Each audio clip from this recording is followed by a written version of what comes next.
Hi, and welcome to Three Questions with. Got my buddy Dave with us. Dave, welcome to the show. How you doing today? It's great to be here, Kevin. It's lovely and warm outside in sunny Braintree in Essex. I think it's, in our language, about 28 degrees. I think that equates to roughly 90 your side of the water. Wow, so it's a little Pretty bit warm. It's about 60 here. So Okay. I asked you to come on the show today because I saw you and some of your friends were talking about Fringe Festival. And I've never heard that term. So it made me stop and go, what's a Fringe Festival? So I asked you to come on the show today and tell us, what is it? Okay. It's a funny thing to explain to the unknown as such. There's around about 250 of these scattered around the globe. The most famous one is called the Edinburgh Film Festival, filmed in Edinburgh in Scotland. And what it basically does, it helps up-and-coming acts get spotted.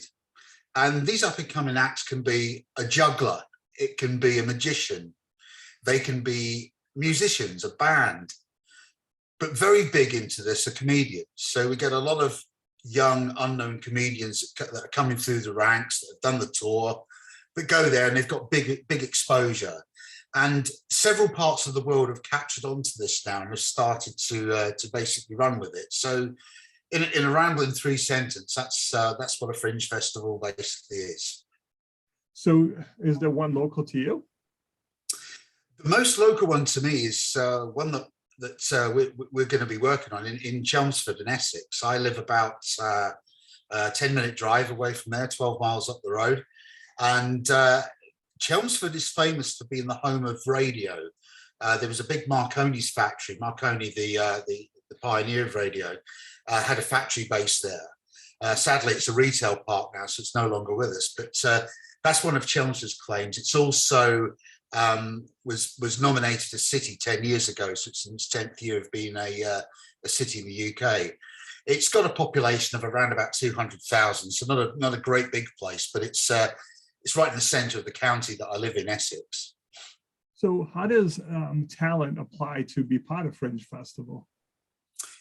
It's done on pretty much an open forum. There's a platform that we're working with called the Chelmsford Film Festival.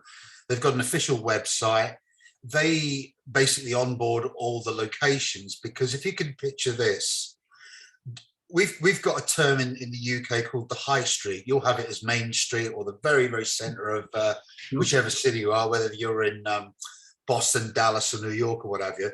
But in the High Street, they'll have like a stage where people can perform. There could be some unknown bands that play there and so forth. There's also activities going on throughout the High Street with various stalls. You might associate it with a fair type environment. You know, there's no big Ferris wheel because it's a shopping centre. You can't put that there.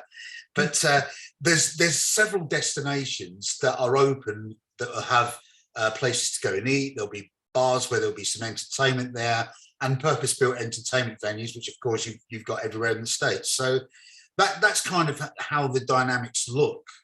And the Fringe Festival, the organisations behind it, because obviously there are several, are responsible for onboarding the acts and collating that with these various different destinations and making sure that they're all good with that. Now, do people have to buy tickets to go, Dave? Some do, some don't. So what I mean by that is some of the venue areas are free. Ticketing a high street in the UK is quite difficult. Can take quite a while, and it's wrapped in red tape. So my guess and my knowledge on this particular project is there are some areas that you and I, if we were here, could just walk around and have a look and go from the next venue. But of course, there are some purposely built ticketing venues as well, which is something that Rhino XR Studios are going to be involved in when they host up the Metaverse. Cool. So Dave, how can people learn more about the event? There's an actual website called the ChelmsfordFringeFestival.com. They can come to me, of course. I'm as you know, quite active on LinkedIn. I think even on Rhino XR Studios website, there'll be a blog on there at some point. As we speak, there's nothing there, but I think that's something that we were discussing last night. So, Awesome, Dave. I really appreciate you taking a couple minutes to come on the show. And as always, thanks for being my friend. No problem. Thanks for having me. Thank you.